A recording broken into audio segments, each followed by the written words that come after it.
The Lost Mermaid-Chapter 10, lying in bed, I wondered if Emerald held the key to catching Jason's attention. My worries grew beyond matters of the heart, as I was also stressed about how to get Emerald back to the ocean. With each passing day, she looked a little more pale and weak. The salt water was not reviving her as it had in the beginning.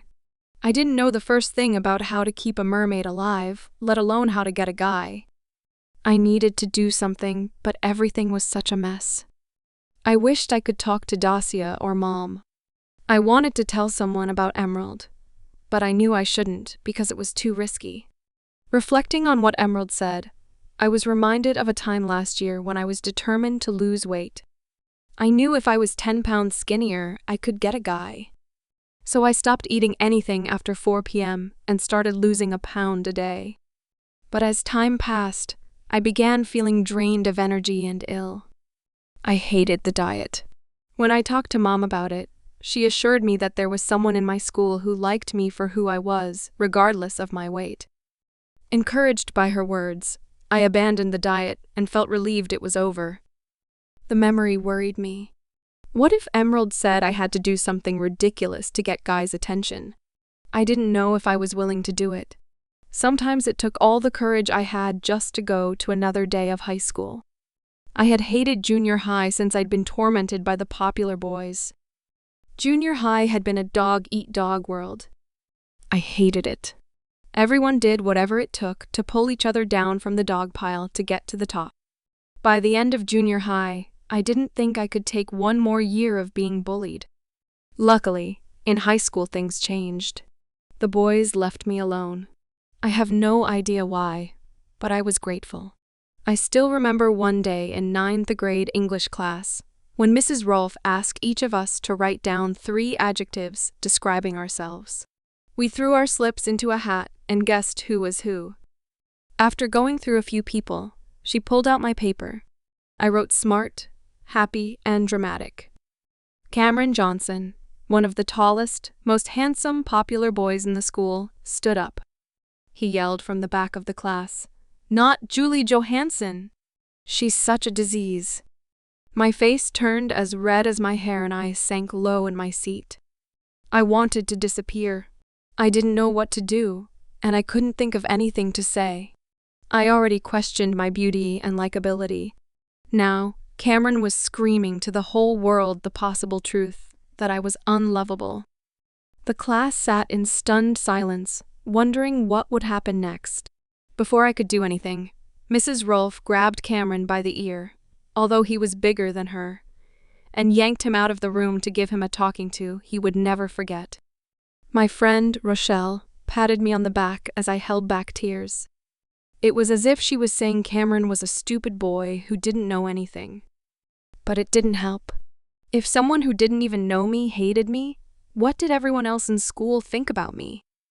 We couldn't hear the exact words Mrs. Rolfe said, but she lectured him in the hall for quite a while. I was so grateful she didn't just push it under the rug and go on with class. I will love her forever for standing up for me and doing something about it. Eventually, they came back in, but he never apologized. Even though he pretty much leaves me alone now, I still live in mortal fear of him.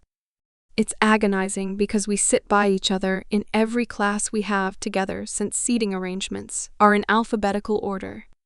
I'm so scared he will embarrass me. I don't want to look stupid in front of everyone again. He's the type of guy who wears different masks depending on the situation, appearing charming and friendly when he wants to. He knows how to play his cards right to look good. He likes the cheerleaders and treats them well, cycling through them each as his girlfriend one after another. I hated that only the cheerleaders got attention from the good-looking guys. What was wrong with me? I took a deep breath, expelling air from my lungs. Emerald was wise. She would help me. After all, she was a mermaid, so anything was possible. Comforted, I drifted off to sleep. After lunch the next day, I slipped away to the pond while Mom and Benny napped. Earlier that day, Dad and the boys left to help clear the roads down by the Miller place.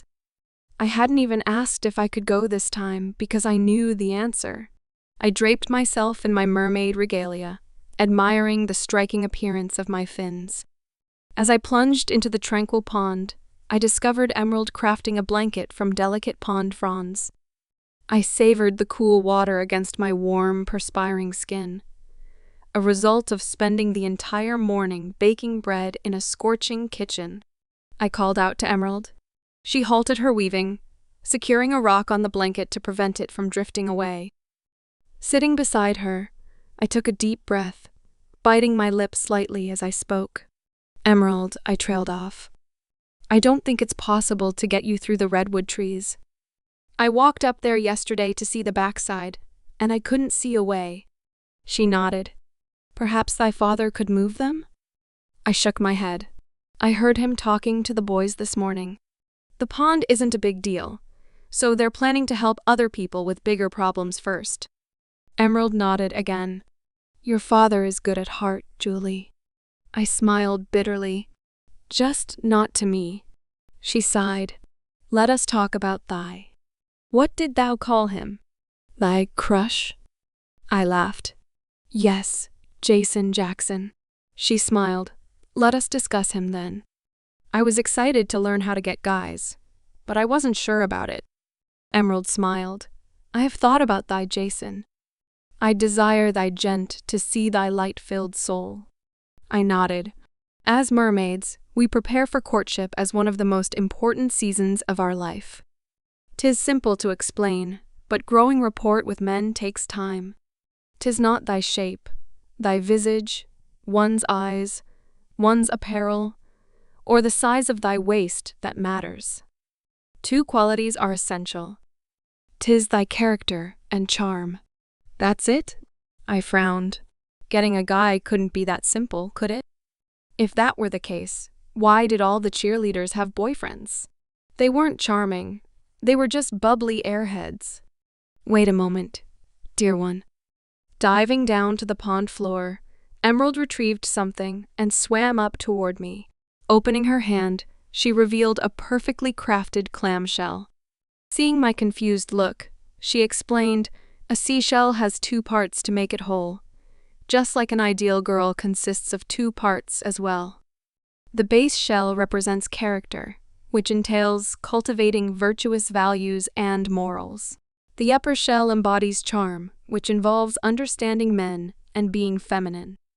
It's crucial to possess both character and charm to become an ideal woman. I see, I said. So both character and charm are important. Nurturing the mind, heart, and spirit develops a strong character. As thou grows thy soul, losing thyself, thou shalt discover thy inner happiness.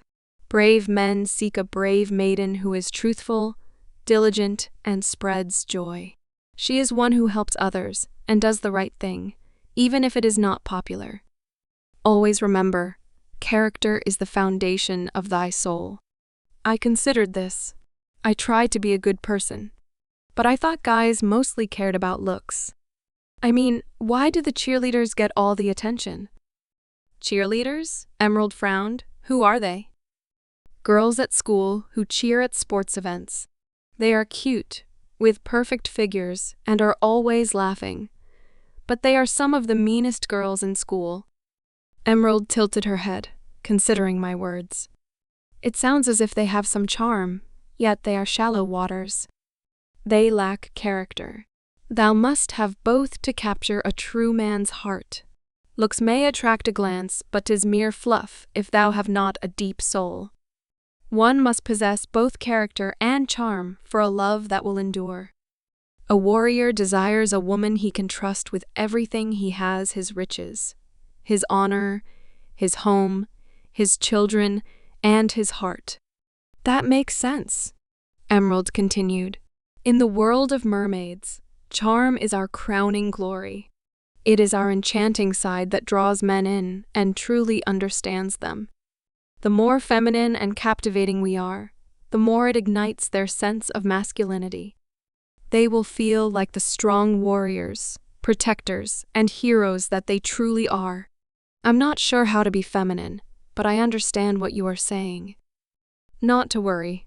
Emerald paused, then began again, underneath a man's tough exterior. They also have emotional needs and desires. They long for companionship, praise, and affection.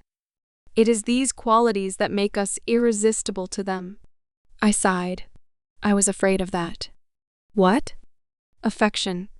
Personally, I'm not really into the whole kissing and getting serious thing. I want Jason to like me, but I want to have fun and date other guys too.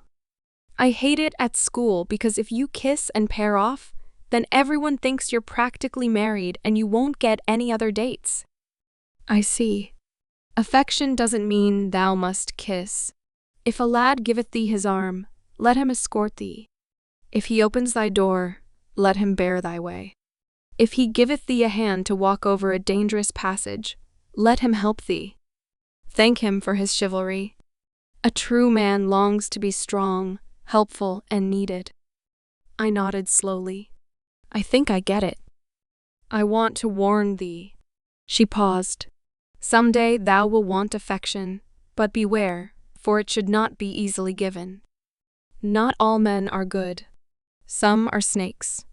Thou would not pick up a serpent and kiss it. Observe the man over time to know if he is a true warrior who is well fitted to thee. Thou must listen, talk, and learn much to see if he is trustworthy. Bring him to thy people to see if they find him loyal and good.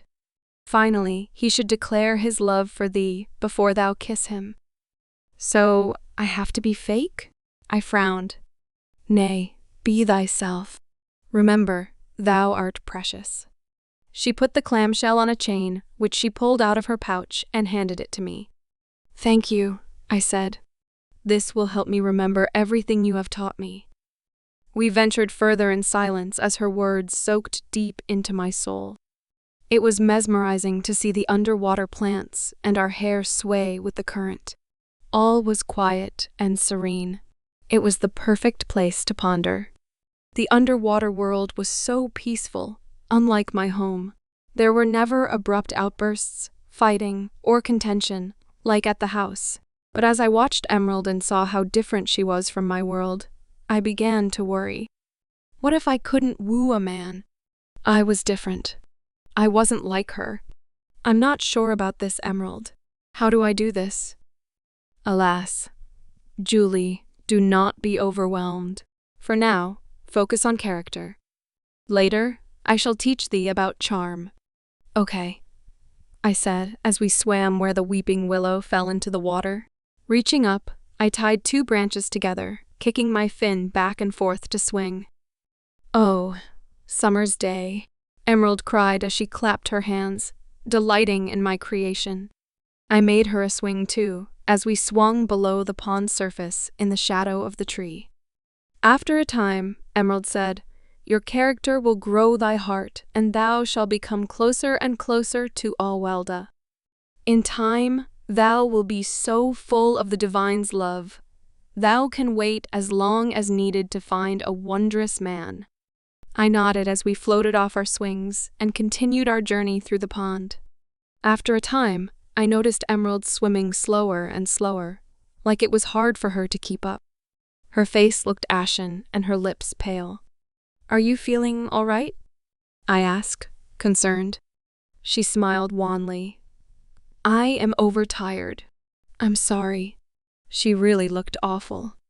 I needed to get her back to the ocean as soon as possible, but I wasn't sure how. Turning to her, I said, I've been thinking more about how to get you home. The redwood trees blocking the way will not be moved until summertime, so we need to find another way to get you to the sea. I've thought about taking you in a carriage. I know how to ride a horse, but I've never learned how to hook up our carriage. I could figure it out, but the horse would be noisy, and it would look suspicious. My dad and brothers have cleared a lot of the roads with townspeople, so there should soon be a path clear. I think a truck is the best option. What is a truck? It's a machine we drive. It transports us quickly where we need to go. It can take us to the ocean. Emerald smiled. Splendid. If only I could drive, I could get you home myself. I'm not sure about the roads, though. There are a lot of bridges out. Some roads are covered in sludge or are washed out.